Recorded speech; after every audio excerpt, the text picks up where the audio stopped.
Welcome back to the 80s. There is nothing like the hours. We have the all-star team with us here today. Tully Williams, Ed Roberts, Tony Owens, and Kara Delane. Welcome back to the Fixed Ops Roundtable, everybody. Tully, we have heard you say many times that it is all about the hours. Tully, what does it mean and how is important as we look into the future for fixed operations that we focused on the hours? You start with your inventory, and I think we've kind of get away from the money side, and everybody's off of that, going towards that money. But think about what you sell every day. And we sell hours. Parts comes along for the ride, which is so important, right? But the whole point of it is it starts with the hours. So let's break it down. Break it down to every day. Know your inventory every day. I ask this, how many hours should I sell today? How many techs do you have? Put a 0 behind it, and that is what you should sell today. As you know that we can't sell yesterday's hours, but on average, we do have carryover, but you've got to think about your riders are we selling our capacity? I'm not talking about money. I'm not talking about hours per row, horrible metric. I'm not talking about dollars per row. I'm not talking about any of that nation. I want you to think about this. What inventory you have today, I want you to sell it. Now you get the goal of what you're going to do for the month, and you can dial your forecast in and talk about it every day. Pay everybody off this number. Wow. Ed, we've heard Tully talk about it for a long time. I've had dealers ask me, what's more important, the dollars or the hours? Ed, what do you say? Well, dollars don't show up until the hours do. You got to sell the hour before the dollars show up. But I want to dive in a little deeper to what Tully said, because Tully said, take the number of techs that you have and put a 0 behind it, and that's your number of hours. What he's saying is a 10 times multiple. Don't figure 8 hours per technician or whatever else. They're not happy with that. You're not going to keep them around very long for that. You're going to keep them looking for something else. It's that 10-hour multiple. So he's exactly right. Put the 0 behind it, then that becomes the baseline. That's not where you're happy at. That's the baseline. That's the goal. Let's get there, and then we can see how far we can go from there. But everybody needs a goal. Ed, I'm not sure if you came up with this or Tully or, Tony Owens has been talking to me about the importance of time and hours. And Tony, what's your thought process over there in Ohio at Germain? Well, it is all about the hours. There's no question about that. As long as you're watching your effective rate, it's all about the hours. The more hours, the better off you're going to be. That everything else will take care of itself if you get the hours. The biggest thing I see is time management. People need to manage their time. Techs need to, advisors need to. Watch every minute of your day. Watch what you do. Watch every minute. Because if you can pick up a minute here, a minute there, a minute here, you're going to be that much more efficient. Time management is extremely important in turning those hours. You gentlemen have very busy shops, and Kara and I have been talking about this quite a bit because we've been operating at peak capacity. And Kara, I know you wanted to get in on some of that as well. Yeah, so Ted was saying all of our shops are operating at max capacity or beyond. And are you guys doing anything differently to train and motivate your team to operate more effectively to accommodate the demand? Well, I'll start there. I think that one is that I think you bring it up is that your goal is to monitor the hours like Ed was talking about.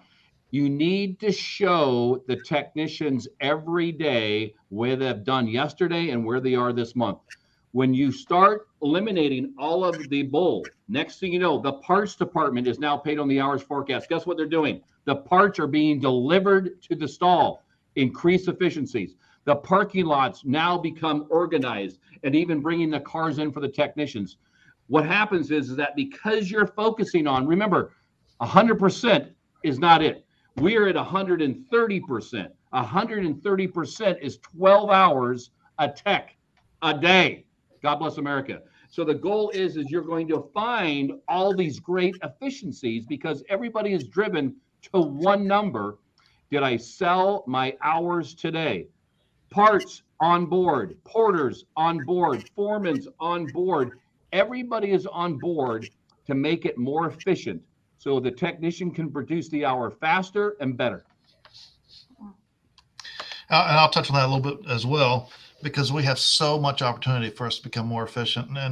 And us as a leadership team of our departments as well, because we spend so much time trying to go out and recruit other technicians when we should be working on our technicians to make them better, and having a development program where we can create new technicians, so we're not creating a hole somewhere else for them to pull from us. And then communication tools. We got to make sure that we're communicating effectively, and that we're communicating with the parts department without walking to the parts department. And when the advisor writes it up, that they're communicating effectively and finding out all the information that they need, so that the technician's not going back and forth waiting for the advisor to call them back and find out how to reduplicate the problem. We got to eliminate all the inefficiencies. It's backing a vehicle in by the valet, so it's ready to go when they go out and get it.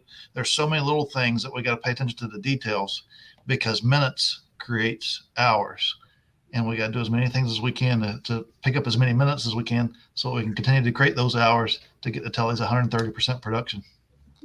There's so many ways to communicate and to make the process so much faster. There's so many ways than there was 30 years ago. We don't have to walk to people. We can text. We can voicemail.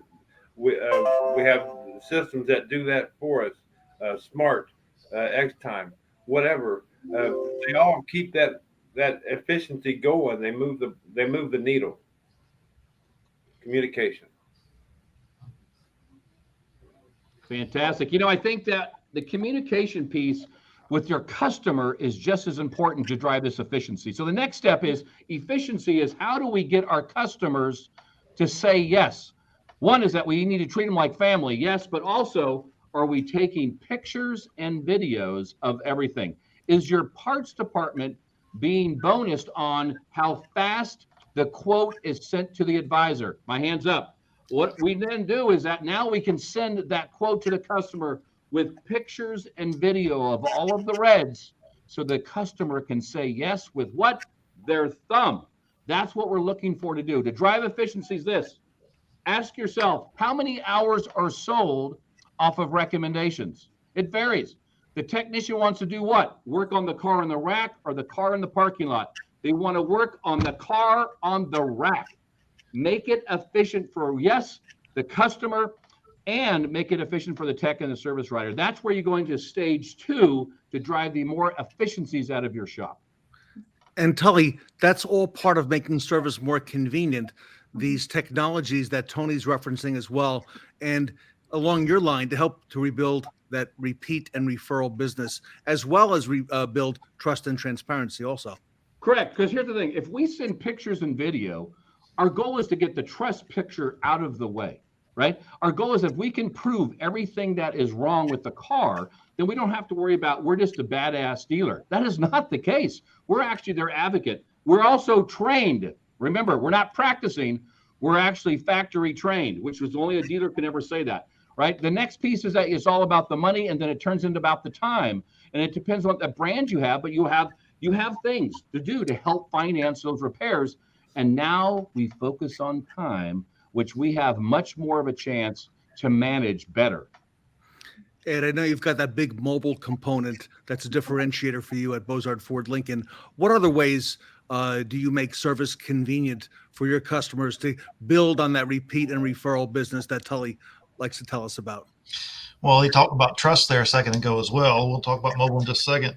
But when we have that level of trust, we don't have to constantly rebuild rapport every time we make that connection with that customer. And that makes the advisor more efficient. It's all those elements that makes everybody else more efficient.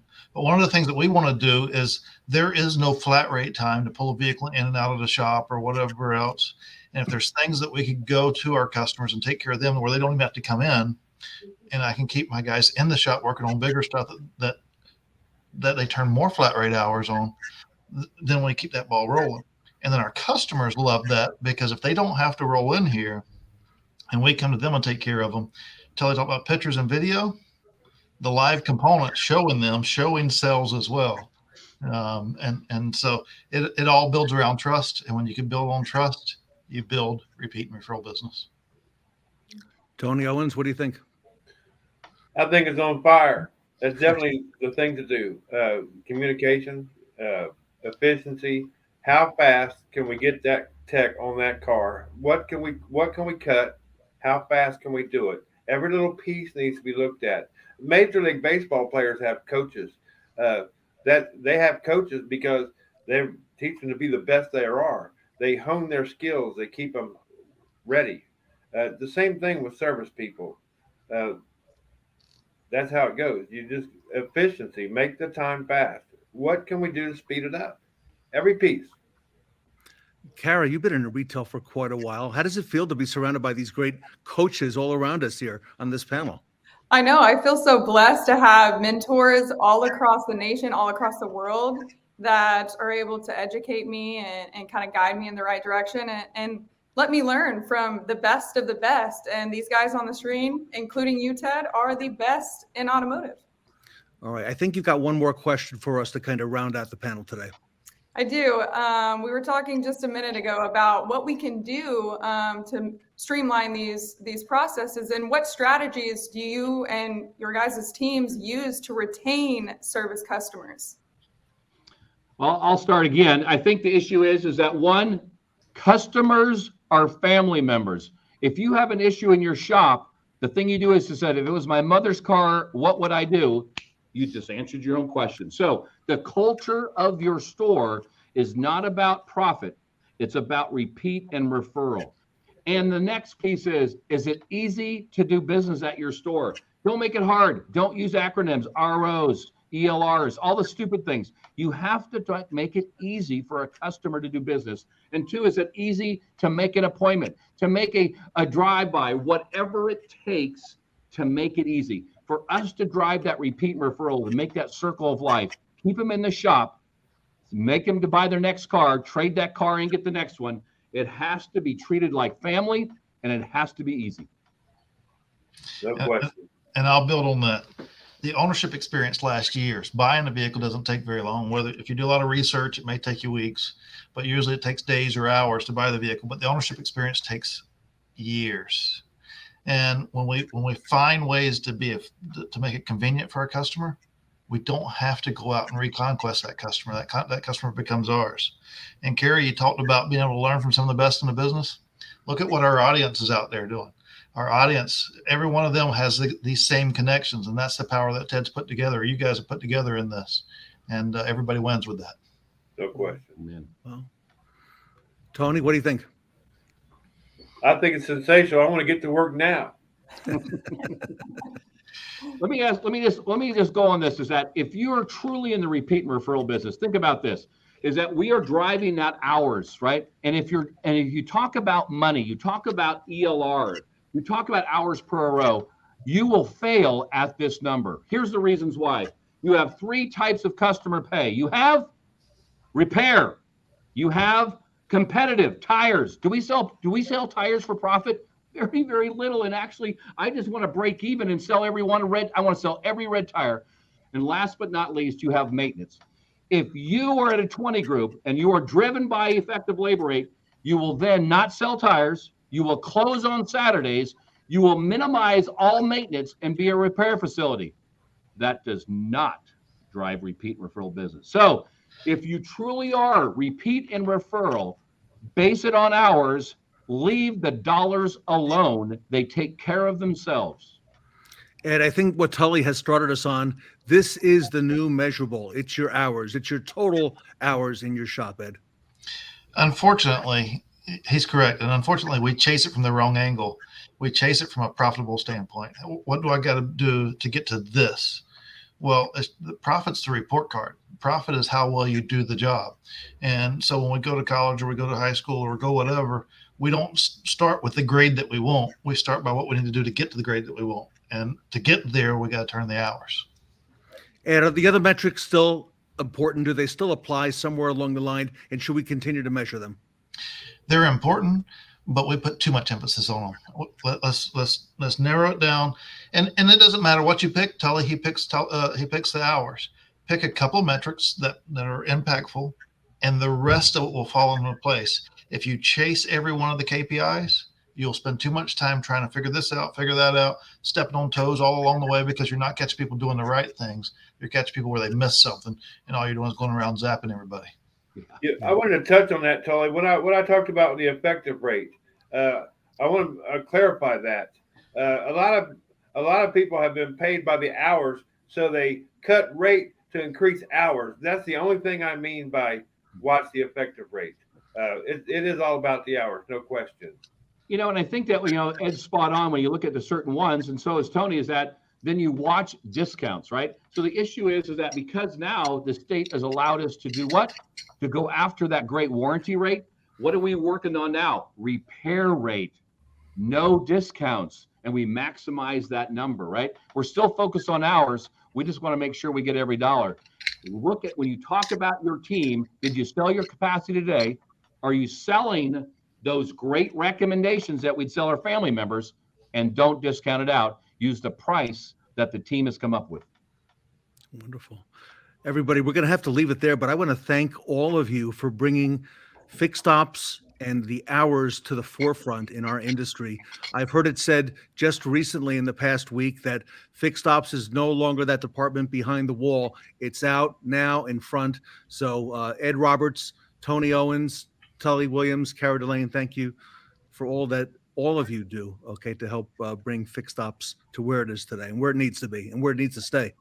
Thank you. Thank you, Ted, for all you do, my friend. Thank you. All right. The superstar panel, everybody. Tully Williams, Ed Roberts, Tony Owens, and Cara Delane here back at the 80s at the Fixed Ops Roundtable.